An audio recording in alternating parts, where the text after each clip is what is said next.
Hi, I'm Rob from HopZine.com. Thanks for joining me for another video beer review. This time it's part one of just a two-part series when I'm going to be looking at beers from the Ithaca Beer Co. in Ithaca, New York. One beer I've been wanting to try for ages, mainly from Chad from Chad's Beer Reviews, saying great things about it, and that is the beer what we're going to be looking at today, which is Flower Power IPA, 7.5% ABV. This was brought back for me by a friend who recently went back to see a family in New Jersey, so she picked me up some beers while she were over there. Excuse the Brooklyn Brewery glass, but you mean it's the best thing I've got. Closest thing to a New York beer glass. So 7.5%. As I said, I've heard great things about this. Bottle conditioned beer. I'm trying to be careful with that sediment. Just don't want to pour it all out. So the beer in the glass, a really nice, clean, radiant gold. It's like perfect IPA colour. Lovely kind of clarity to the beer.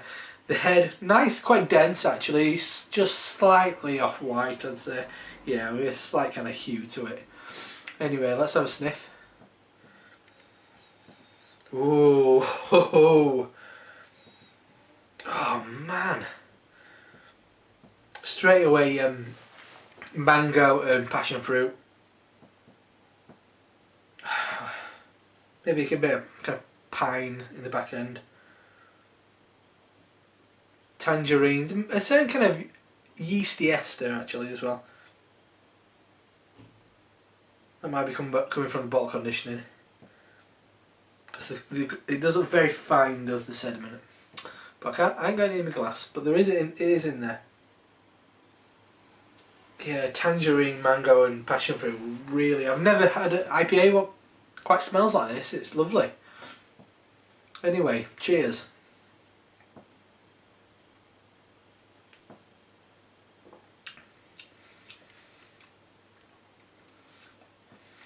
That's very, very good.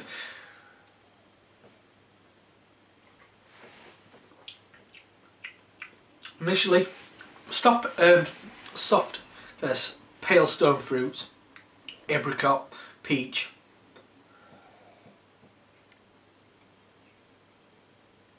A bit of mango juice, but then a nice amount of kind of pine. Yeah, pine. Kind of pith, but maybe grapefruit flesh as well towards the back end. Becomes a little bit more kind of bitter towards the end. Pineapple. It finishes relatively floral, a little bit perfumed on the back of your throat. The bitterness on the back end does linger. It's quite nice and dry. Not too dry. It's not over attenuated. It's not dried out at all. Which is slightly kind of floral, wildflowers. Kind of dried lemon peel as well. This really hasn't disappointed whatsoever. Decent amount of mouthfeel for an IPA. Before I'd watched Chad reviewing this and kind of talking about this on quite a regular occasion, to be honest, because he does cite it as a very good IPA, especially one for that area, for the kind of East Coast. Is it an East Coast IPA? I'm not sure actually. I think it kind of sticks to that kind of West Coast mentality. I'll be interested. I've got a bottle of West Coast Pale Ale, West Coast IPA from Green Flash coming, and I remember certain similarities. I can see similarities in the flavour to something like Stone IPA. The aroma is certainly not. That's unlike anything I've ever had. It's really interesting. It's a lovely IPA. So I'm really glad I got the opportunity to try this because it's spot on. I don't know how fresh it is. Best before July, so it's probably quite a fresh bottle. It's April at the moment, so it's probably only been in the bottle a month or so. So relatively fresh. I mean, it was bought from New York, so it's probably a relatively fresh batch. I bet they get through a lot of this. Yeah, absolutely cracking. Absolutely cracking. So, if you've drunk Flower Power, please tell me about it. Tell me what your opinions are. Tell me what you think other people. I mean, which other IPAs it's comparable to.